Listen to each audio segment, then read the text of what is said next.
नमस्कार दोस्तों, आज की वीडियो में हम बात करने वाले हैं दोस्तों, क्या आप अपने पड़ोस के लोगों को या अपने आसपास के लोगों को आंख मूंदकर अनुसरण कर रहे हैं, उनको फॉलो कर रहे हैं? तो यह वीडियो आपके काम का है। दोस्तों, आज का टॉपिक है, क्या आप अपने आसपास के सभी लोगों का आंख मूंदकर अनुसरण कर रहे हैं? तो दोस्तों, यह काम करना छोड़ दे। तो दोस्तों, अगर आप चैनल पर नए हैं तो चैनल को सब्सक्राइब करें और अब आगे बढ़ते हैं।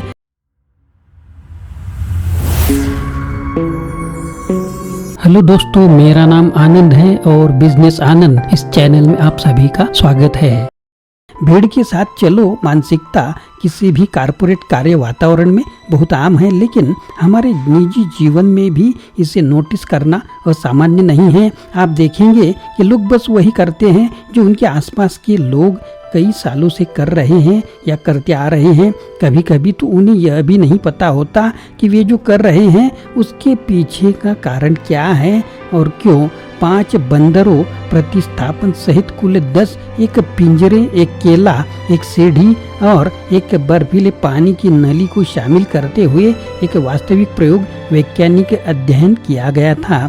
आप में से कुछ लोगों ने इस प्रयोग के बारे में पहले भी सुना होगा, लेकिन यह तथ्य कि यह एक वास्तविक प्रयोग था मुझे हर बार आश्चर्यचकित करता है कि जब मैं यह कहानी को पढ़ता हूँ और इसे वास्तविक दुनिया से जोड़ता हूँ। दोस्तों, यह प्रयोग क्या है ज़रूर सुनिए। प्रयोग पहला, 5 बंदरों को पिंजरे में बंद कर दिया गया। छत से केवल एक केला लटका दिया गया और उसके ठीक नीचे एक सीढ़ी लगा दी गई। जैसा कि अनुमान लगाया गया था, तुरंत ही एक बंदर केले को पकड़ने के लिए सीढ़ी की ओर दौड़ पड़ा। हालांकि जैसे ही वह चढ़ना शुरू करेगा, शोधकर्ता उस बंदर पर बर्फ के ठंडे पानी का छिड़काव कर देगा। ये चाल यह थी कि सीढ़ी की ओर दौड़ने वाले बंदर के अलावा शोधकर्ता उन 4 अन्य बंदरों पर भी छिड़काव करेगा जो चुपचाप किनारे पर बैठे हैं। जब दूसरा बंदर सीढ़ी पर चढ़ने की कोशिश करता तो शोधकर्ता फिर से उस बंदर पर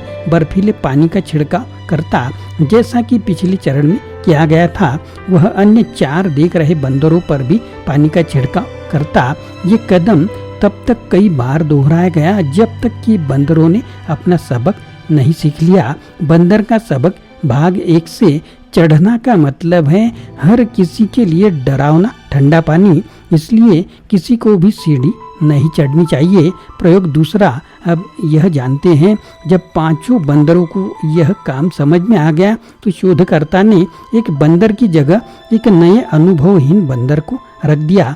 जैसा कि अनुमान लगाया गया था, नए बंदर ने केले को देखा और सीढ़ी की ओर बढ़ गया, लेकिन बाकी 4 बंदरों ने इस काम को समझकर नए बंदर पर हमला कर दिया और उसे पीटना शुरू कर दिया। बंदर का सबक भाग 2 से क्या होगा? इस प्रकार पीटा गया नया बंदर सीखता है सीढ़ी पर नहीं चढ़ना और केले बिल्कुल नहीं खाने चाहिए बिना यह जाने कि क्यों, और वह भी बिना पानी छिड़के।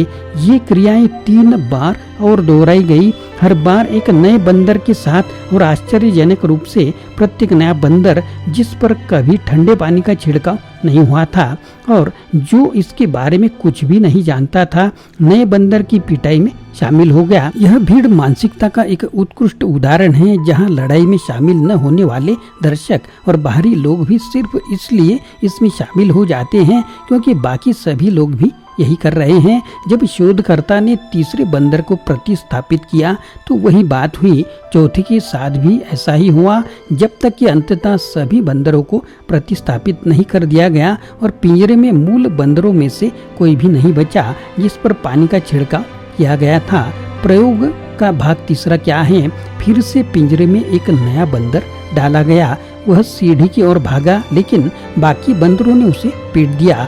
बंदर उत्सुकता से मुंह बनाकर पूछता है, जब मैं केला लेने की कोशिश करता हूँ तो तुम मुझे क्यों पीटते हो?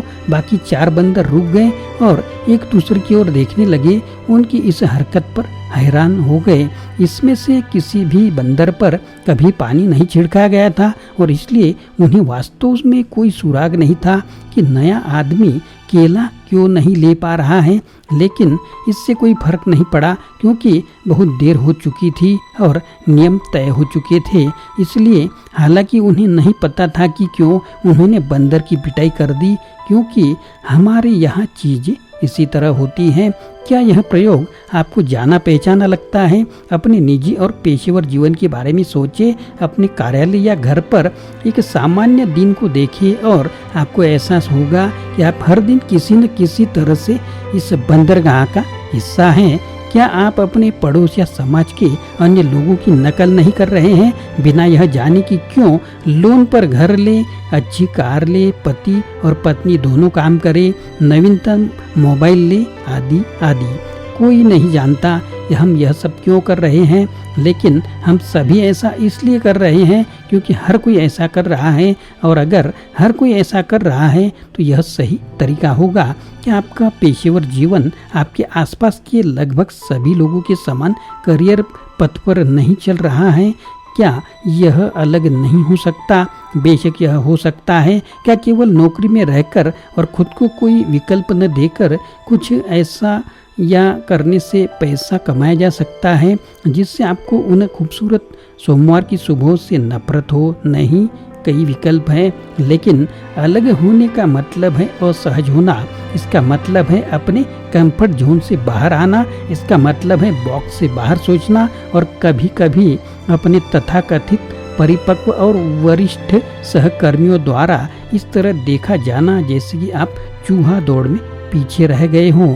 इस बारे में सोचे, खुद से सवाल करें। अपने जीवन का ज़्यादातर हिस्सा बंदर की तरह जीने के बाद खुद से सवाल करने के लिए हिम्मत की ज़रूरत होती है। मैं आपकी मदद करता हूँ। आप इस ग्रह पर क्यों हैं? आपके जीवन का मिशन क्या है? आपके सपने और लक्ष्य क्या हैं? आपको क्या खुशी देता है? और अगर आप जो रोजाना कर रहे हैं वह आपके मिशन, लक्ष्यों और जीवन की रणनीति में शामिल नहीं है तो रुके और सोचे कि आप वही बंदर तो नहीं हैं जो अपने आसपास के सभी लोगों का अनुसरण करने की कोशिश कर रहे हैं। क्या आपके पास वह हिम्मत नहीं है आप दूसरों के कामों पर सवाल उठा सके और फिर उसके अनुसार अपना रास्ता बदल सके? जब तक आप अपने अंदर नहीं जाते और इन उत्तरों को खोजना शुरू नहीं करते, तब तक सबसे आसान काम यही है कि आप बंदर बने रहे और जो भी केले की ओर जाए उसे पीटते रहे। बंदर मत बनो, अपने हर काम पर सवाल उठाना शुरू करो। अगर तुम्हारा दिल कहता है तो अलग रास्ता अपनाने की हिम्मत रखो। तुम्हारा भविष्य इस बात पर निर्भर करता है कि तुम आज हर रोज क्या काम करते हो।